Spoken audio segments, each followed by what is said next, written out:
Twisting the strangle grip won't give no mercy. Feeling those tendons ripped out up in me. Good evening, ladies, gentlemen, and everybody in between. We're back for another album review, and it's probably going to be a quick one because, again, we don't prepare on this little show. But can you guess what I'm talking about today? Can you see it yet? Can you see it? Today, I found out that here, on the 3rd of September, way back in 1990, this monolith dropped. This absolute beast of an album. It's no secret that this is one of my favourite albums of all time. If not my favourite album. The album's so nice, I paid for it twice and bought the t-shirt and wear it religiously. This album, Judas Priest, Painkiller, released in 1990. Priest are one of the most eclectic metal bands of all time. No two albums generally tend to sound the same. They go through phases, they try new things. They started the 80s in fine fashion with British Steel, easily regarded as one of the best metal albums of all time. Following up with Point of Entry, which is a bit here and there in the Judas Priest fandom, but it's still a killer album nonetheless, and I have been advised it's a better driving album than anything else. Following that up with Screaming for Vengeance, Defenders of the Faith. Then when 1986 came around, they were getting a little more into the commercial sound of things that was going on in America at the time, with the popularity and the rise of MTV and the incoming use of computers and technology and synthesizers in both metal and pop music, and it was used by many bands of that time. Judas Priest put out their Turbo album, which came to mixed reviews, to say the least. The Priest faithful, it's never been a strong one in the catalogue. I enjoy the album, there's some definitely good songs on there. It's a pretty decent hard rock album for the most part. It's going to have a few duds on there, but I do find most Judas Priest albums have a couple of songs that I'm going to skip over through the course of listening to them, be it Screaming for Vengeance, be it Defenders of the Faith, be it British Steel, except for this one right here. But we're not quite there yet. In 1988, they released the follow-up, Ram It Down, where they was clearly trying to get back to a harder edge sound, but there was something very middling, very plodding about the album. For every in-your-face, just mind-blower, there's a couple of duds that just sort of drag, and you just don't get the vibe and excitement. And then Disaster struck in the late 80s, where I don't know if I have my stories mixed up, because apparently kids in America have been shooting themselves in the face for a very long time, and the parents and the media have been blaming it on rock stars, at least for the 80s. God knows Ozzy had his problems with that. But if the story is right, the way I'm thinking about it, two lads were listening to Stained Class, 1977, I believe that was released, and during the course of listening to that album, decided to kill themselves. One took a shotgun round to the face and survived, if you want to call what happened to his face survival, and the other one died, to the best of my knowledge. Somehow, when the police were investigating the scene, and whether it was the parents that installed this themselves, but they found they'd been listening to Judas Priest's 1977 album, Stained Class. And it was at this point that the band was taken to court for subliminal messaging in their music, which is what they tried to get Ozzy Osbourne on, nonetheless. But alas, nothing happened of it, and the whole thing was thrown out, and yes, we're still drinking cheap and plentiful, and yes, I still haven't changed these t-shirts, and yes, my hair looks bad. That's why we're wearing this today. I might wear more of them in the future. Who knows? But in 1990, Judas Priest put out what was easily their heaviest album to date. Maybe the heaviest album they've ever done in their career. It's up for debate, but with no regard, this album is a beast. It is a true metal monolith. Way back in the year of 2005, I first got my hands on this album. I had a big box of CDs and albums that I had to work my way through. So tasty. And when it came to Christmas of 2005, it was finally my time to listen to Painkiller. I don't know how I'll put off listening to this album for as long as I did. I'm going to mess with the set here a little bit and just look at this album cover. Look at it. That is a beautiful album cover. That might be my favourite album cover of all time, without a doubt. Just so much detail, so much awesomeness, just everything happening on there. And on the back, look at them go.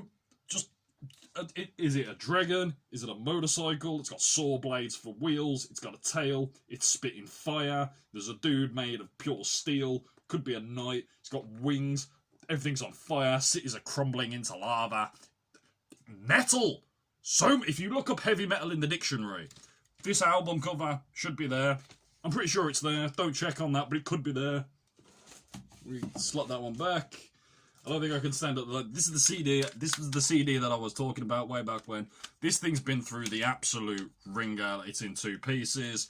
It's cracked all over the place. The disc doesn't even sit in there properly. But even the disc, good God, so metal, so much metal. This album was the first of Judas Priest to feature drummer Scott Travis, who brought a whole other level of drumming. Previously, Dave Holland had been the existing drummer for Judas Priest, and it has been stated by, I believe it was Ian Hill, the bass player for the band, that Dave Holland just couldn't control and master double kit drums. Scott Travis came to the band previously from the band Racer X, who, if you haven't heard, definitely worth checking out. But he brought a thundering quality to this album. And if you want to know how thundering, pop this album on. The first 15 seconds is Scott Travis, just drums, explosive, in-your-face drums. But back to 2005 for a brief moment. The day I put this album on, it was Christmas time. It was coming up to Christmas time, and me and my mum were decorating the Christmas tree. We want some music on. My mum likes some hard rock, heavy metal music. So I selected Judas Priest and popped this into the CD player. Unfortunately, the second that I pressed play, the windows on the house exploded, the roof just blew off completely, my hair grew 3 feet, and the Christmas tree sat on fire, and it was dubbed at that moment that this is my ultimate Christmas album, and every Christmas I play this album. In fact, it's not even tied down to Christmas. I actually journey home listening to this album today, since I realised it was the 30th anniversary, and what usually takes me half an hour to journey home, I actually did it inside of 10 minutes. This album is scientifically proven to make you go faster and get shit done. It also will make you grow hair all over the place. This beard wasn't this big yesterday, but I listened to this album and it's just so metal, so manly, just so awesome, truly awesome. We're big metal fans here, we're big hard rock fans, it's all over the place, it's flaming obvious for God's sake, and I hope you lot are too, but if you're looking for what I could call the epitome of heavy metal, if there was a peak of heavy, a KFC of, that's not right, nah, not KFC of heavy metal, I don't know how to define, if someone says to you, show me the sound of heavy metal, what's heavy metal? This right here, this monster of an album is metal through and through. Screaming guitars by KK Downing and Clem Tipton. Rob Halford's voice never sounded more awesome. And Scott Travis and Ian Hill rhythm sections together. It's beastly. It's pure beastly. And I love every flaming second of this album. As I said, previous Judas Priest albums, I will always find 1 or 2 songs that I will probably skip over that don't do it for me. That doesn't exist here. I feel like they're going to fall and take my beer out, so we're just going to set that for a minute. We've still got Guns N' Roses sat there. This album, I do not skip over a single song on this album. Now, if you've got, through digital media, released this CD edition on the remastered versions, they do tie a bonus track on the end, which was never officially released with the album, called Living Bad Dreams. Not a strong song, and I can see why it was originally left off the album to begin with. I mean, while I was listening to it earlier, couldn't help but feel like this was another attempt for Judas Priest to try and get a song that would be tied to a movie promotion. For those that don't know, the 1986 album Turbo was originally going to be the music for Top Gun. Kenny Loggins got it instead with a couple of other artists like Berlin. But can you imagine Turbo over the opening to Top Gun? That would have been so much better. I mean, don't get me wrong, Danger Zone's a damn good tune, but Turbo Lover, some of that. But this album, just the song titles alone, would make me want to buy this. If I found this album as a kid, without knowing who the abouts of how I got to come to the Judas Priest Painkiller album comes back to the Kerrang magazine that I used to read way back when I was at school, and they used to do a little section where they'd talk about a band and they'd list 4 albums, the album that you should listen to, the album that you should follow up that purchase with, the wild card album, and the album to just outright avoid.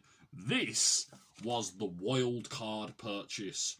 For me, this is essential Judas Priest. However, as I said, they're an experimental band, so to say go from this and go back to Sad Wings of Destiny, Sin After Sin, Stained Glass, Killing Machine, or Hellbent for Leather, as I believe it was released elsewhere in the world. I might have that one wrong. British Steel, Screaming for Vengeance. Like, no two Judas Priest albums generally tend to sound the same, but rest assured, somewhere along the line, they'll all kick you in the face at some point. But just the titles of the songs on here alone, so we've got 10 tracks. This is a solid album. But if the song titles alone don't make you want to listen to the album, and the album artwork doesn't make you want to listen to the album, I don't know how to help you. I ain't got no hope for you at all. But let's go through some of the song titles. Painkiller. Album name. Opening track on the album. It's a gutbuster. It's like, how can I describe it? How can I describe this album? It's like having an M40 pointed in your face and just unloaded on you. Metal. Second track, Hell Patrol. What a jam. Like, if you thought Painkiller was heavy and in your face, wait till Hell Patrol kicks in. It just incites images of helicopters and explosives and just soaring lyrics that just inspire and lift you up. This entire album's filled with soaring moments that just raise you up. All Guns Blazing, track 3. What a title. What a title. What a song. What an album. Just what everything. Leather Rebel, Metal Meltdown, Nightcrawler, Between the Hammer and the Anvil, A Touch of Evil, Battle Hymn, and One Shot at Glory. Truly awesome. The only thing, and I was thinking about this earlier, that has always sort of threw me off, it's the single track that's an instrumental that leads into the following song. I never understood why tracks like Battle Hymn and One Shot at Glory weren't just one song. Same with on the Screaming for Vengeance album, it starts with The Hellion and goes into Electric Eye. Why not just make it one song? Because at every gig you're ever going to go to with Judas Priest, as soon as you hear The Hellion, Electric Eye is immediately about to follow. Just as if you hear Battle Hymn, you're going to hear One Shot at Glory. But just, another look there, another look. What an album.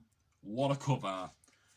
It's 10 songs of just brutal, in your face, soaring, inspiring, powerful, beautiful, heavy metal. I can't recommend it enough.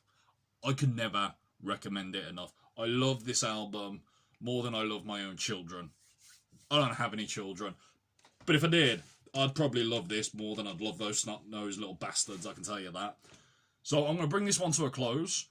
Thank you for tuning in if you have tuned in. As always, like, subscribe. I think there's a bell thing you can push to be notified when I put something out there. Apparently that helps. I don't care if you do that or not. But if you'd like and subscribe, share, that'd be great. Anything you do to support the channel and keeps me sat in this chair finding something to do with myself every couple of hours of the week. So, as always, thank you. Rock on. Get yourself some Painkiller now. Run out and buy this album now. So, here's to you. Thank you.